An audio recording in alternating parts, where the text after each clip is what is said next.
राजवीर शास्त्री ने कादम्बरी को जेल के अंदर तो डलवा दिया है, लेकिन कादम्बरी ने फिर से अपनी एक नई चाल चल दी है। वही चाल जिसके जरिए कादम्बरी ने पहले जुगल के ऊपर दबाव डलवा कर जुगल से शादी करी थी। कादम्बरी ने यहाँ पर जुगल को साफ साफ कह दिया है कि वह अब बापुंद्रा चोल को बापुद्रा के नाम तभी करेगी जब जुगल उसके ऊपर से सारे ही केस हटवाएगा, जुगल उसे जेल से छुटवाएगा। अब ऐसे में क्या एक बार फिर जुगल बापुद्रा चोल बचाने के लिए फिर से कादम्बरी को अपनाने वाला है या फिर नहीं, और साथ ही पुष्पा इम्पॉसिबल की आने वाली कहानी क्या रहने वाली है, इन्हीं बातों को हम आज की इस वीडियो में जानने वाले हैं। एपिसोड की स्टार्टिंग में हम राजवीर शास्त्री को देखते हैं। राजवीर शास्त्री ने कादम्बरी के खिलाफ 2 बड़े सबूत तो दे दिए थे, लेकिन राजवीर शास्त्री को पता था कि कादम्बरी उनकी रिकॉर्डिंग पर यकीन नहीं करने वाली, इसलिए राजवीर शास्त्री ने पहले ही वहाँ पर लखन को बुला लिया था। राजवीर शास्त्री लखन को बुलाते हैं और उसे कहता है कि लखन तुम्हें सब कुछ सच बताना होगा जो कादम्बरी ने करवाया है। लखन एक एक करके सारी ही चीजें बताता है कि किस तरह कादम्बरी ने सबसे पहले पेपर की चोरी करवा कर पुष्पा के घर में रखवाया। बाद में जैसे ही दिलीप को इसके बारे में पता लगा, कादम्बरी ने उससे यह कहा कि तुम्हें सबके सामने यही कहना है कि पुष्पा ने ही उससे पेपर की चोरी करवाई थी। अब ये सारी चीजें सुनने के बाद कादम्बरी को काफी बड़ा झटका मिलता है, लेकिन राजवीर शास्त्री यहाँ पर नहीं रुकते हैं। राजवीर शास्त्री फिर बुलाते हैं भारद्वाज को। ये वही भारद्वाज है जिसके साथ कादम्बरी ने मिलकर पहले तो चिराग को फंसाया और बाद में कादम्बरी ने खुद भारद्वाज को ही फंसा दिया था। अब ये सारी ही चीजें जज के सामने पूरी चोल वालों के सामने भारद्वाज सब कुछ बताता है कि किस तरह कादम्बरी ने सबसे पहले चिराग को फंसाया, फिर बाद में उसने उसको ही धोखा दे दिया। कादम्बरी को एक्सपोज करने के लिए इतना काफी था, लेकिन राजवीर शास्त्री यहाँ पर नहीं रुकते हैं। राजवीर शास्त्री दिलीप को कहते हैं कि दिलीप जी,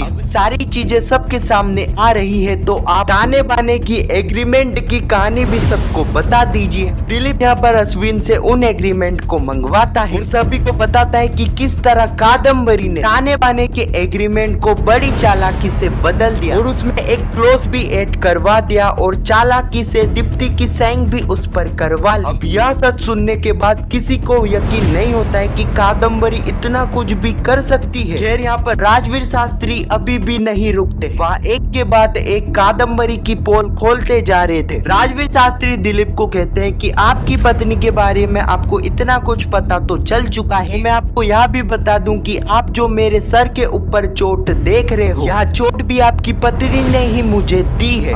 कादम्बरी जी, अब आप यह कहो कि इसका सबूत कहाँ है? चिंता मत कीजिए, इसका सबूत भी मेरे पास है।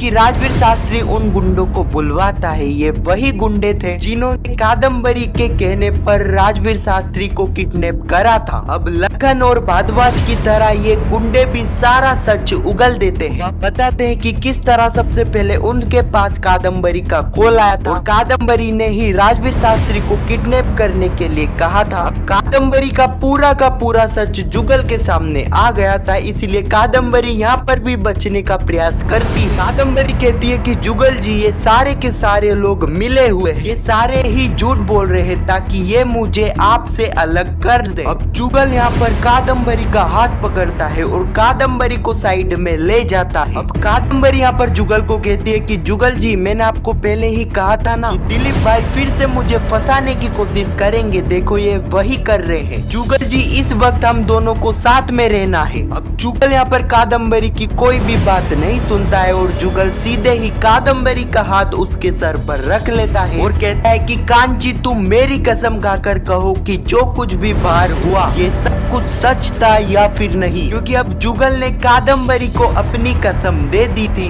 कादम्बरी तो जुगल की कसम झूठी नहीं खा सकती है, इसलिए कादम्बरी सब कुछ सच बता देती है। जो कुछ भी बाहर हुआ वह सब कुछ सच है। अब यह सुनते ही जुगल के पैरों तले जमीन खिसक जाती है। जुगल को यकीन नहीं होता कि कादम्बरी कादम्बरी उसके साथ इतना कुछ करेगी। अब इसके बाद जुगल सीधे ही बाहर आता है और कहता है कि मुझे अभी के अभी पुलिस को बुलाना है। अब पुष्पा यहाँ पर जुगल को समझाने की कोशिश करती है, लेकिन जुगल किसी की नहीं सुनता है।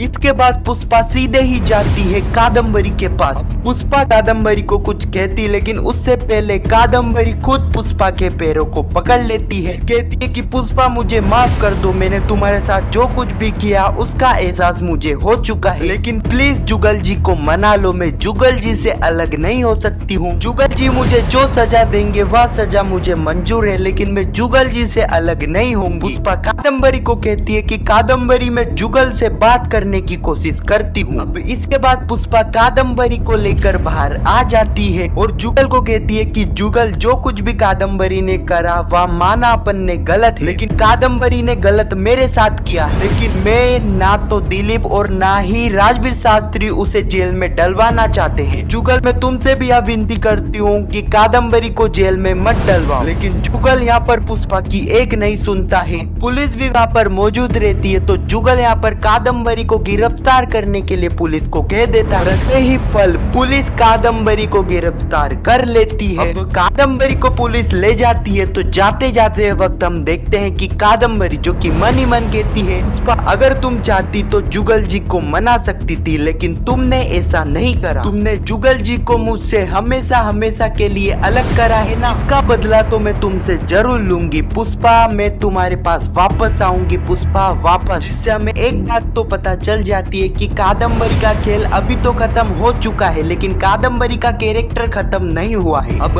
आने वाले एपिसोड में हमें देखने को मिलेगा कि बापुद्रा जो कि सभी को यहाँ बताएगा पुत्रा चोल जो कि कादम्बरी के नाम पर है। कादम्बरी वह चोल हमें तभी देगी जब जुगल कादम्बरी के ऊपर सारे ही केस हटाए। इसके बाद हम देखेंगे कि जुगल जो कि सीधे ही कादम्बरी के पास जेल में मिलने के लिए पहुंच जाएगा और उसे बापुद्रा चोल को बापुद्रा के नाम करने के लिए कहेगा, लेकिन कादम्बरी यहाँ पर सख्त मना कर देगी। हाँ, तो अब हमें कुछ दिन और कादम्बरी का कैरेक्टर देखने को मिलने वाला है और कादम्बरी यहाँ पर फिर से एक नई चाल चलने वाली है। हाँ, तो यही कुछ कहानी है जो कि पुष्पा इम्पॉसिबल के आने वाले एपिसोड में हमें देखने को मिलने वाली है, जो कि काफी ज्यादा इंटरेस्टिंग रहेगी। खैर, आपको यह वीडियो कैसी लगी कमेंट में जरूर बताना और वीडियो पसंद आई तो वीडियो को एक लाइक जरूर करना और पुष्पा इम्पॉसिबल के आने वाले एपिसोड की ऐसी वीडियो के लिए चैनल को सब्सक्राइब अवश्य करना। जब तक के लिए धन्यवाद।